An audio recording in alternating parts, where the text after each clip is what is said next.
over the next two examples, I hope I'm going to illustrate why the graph has the shapes that they do and why the behaviors as well. So I've just labeled my axis ahead of time here, and obviously I have some inside knowledge, but I'm going to graph y is equal to 2 to the power of x. And the x values that I'm going to choose are -2, -1, 0, 1, and 2. The reason for that, I feel like this gives me a little bit of a good representation of what's going on with the exponential function. So I'm going to calculate when the y value, when the x value is -2. So what is the y value when the x value is -2? 2 to the power of -2 is simply 1/4. Why? 2 to the power of -1. Well, 2 to the power of -1 is just the reciprocal. 2 to the power of 0 when x is 0. That leads me to a y value of 1, right? Anything to the power of 0 is going to be 1. 2 to the power of 1, well, that's pretty straightforward. That's 2. And 2 to the power of 2 is 4. Fair enough. I always like putting my y-intercept first here. It sort of grounds me right in the middle. So when x is -2, my y value is 1/4. When x is -1, my y value is 1/2. When x is 0, my y value is 1. X is 1, so on and so forth. Now, when x is 3, my y value is 8. But what I have is this graph that goes like this. And perhaps it's apparent to you, but no matter how small my x value is, that is, no matter how negative my exponent is, if my base is 2, my y values are always going to be positive. So I'm just going to delete this quick rough work here. The domain of this function, by the way, I don't know what's happened. It should be nice and continuous. There it is. My domain of my function is -infinity to +infinity. My range of my function is 0 to infinity. My x-intercepts, now, where does this cross the x-axis? There are none. My y-intercept is 1. My asymptote is x is equal to 0. Now, we've noted that all before, but hopefully now that we've graphed it, we've got a little bit better handle of it. Let's move on to example number 2. Oh, before I go though, my c value here, my c value was greater than 1. Look at the shape of my graph. Well, example 2. Now here, my c value is between 0 and 1. But again, I really do believe hanging a graph around x is equal to 0 gives you a lot of indication of what a graph might look like. Again, I've labeled my axis. So y is equal to 1/2 to the power of -2. So this, I'm going to split this up a bit. And some people have a hard time. I'm going to erase it immediately after I'm done. I think of this as y is equal to the power of 1/2 to the power of -1, and I square it.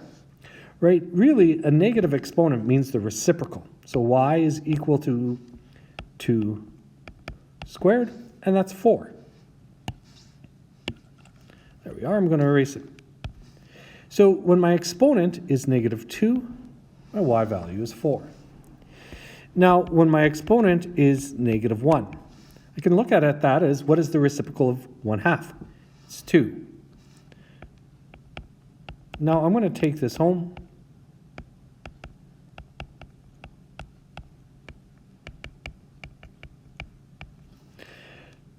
When my x is 0, my y value is 1. When my x is 1, my y value is 1/2.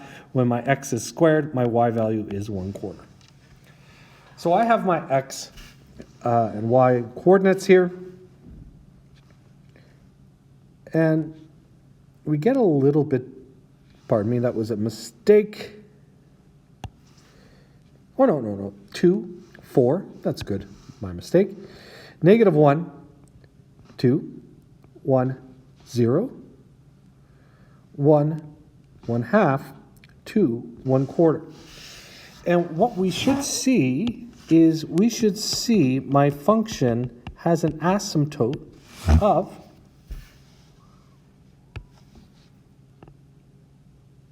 y is equal to 0. There we are. I didn't quite hit all the dots. There we have it. So look at the shape here. So if you want, you can fill in the domain and range for all of these, right? It will be the exact same thing as before.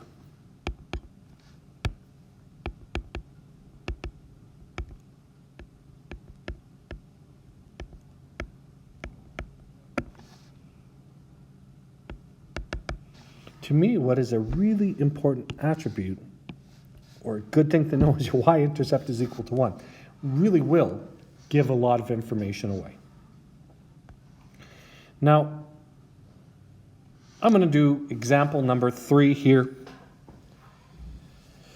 So, determine the equation of the exponential function in this form. Y is equal to c to the power of x for each of the graphs shown. So I'm just going to write y is equal to c to the power of x. And I could take any point. The only point that you can't take is your y-intercept. Stay far away from that. That will yield no information about an exponential function, simply because it's common to all exponential functions. I'm going to take this point, negative 2, comma, 1/16. So negative 2, 1/16, I am really going to calculate just c. Why is that? Because all functions that we have studied, generally speaking, have x's and y's involved with it, and you're trying to solve what is not either an x or a y. So I notice that negative 2, 1/16 is my x or y coordinate. Now there's an easier one I could have picked. I could have picked negative 1, and that would have made it much easier. But when y is equal to 1/16, c to the power of negative 2. So what is c? Oh, that's a great question. I'm going to algebraically solve this now. So what I'm going to do is I'm going to take the reciprocal of both sides. So 16 is equal to c to the power of negative 2 to the power of negative 1 is actually c squared. And if c squared is equal to 16, this implies that c is equal to positive or negative 4. But since c is greater than 0, this implies that it's going to have to be c is equal to 4. There we have it.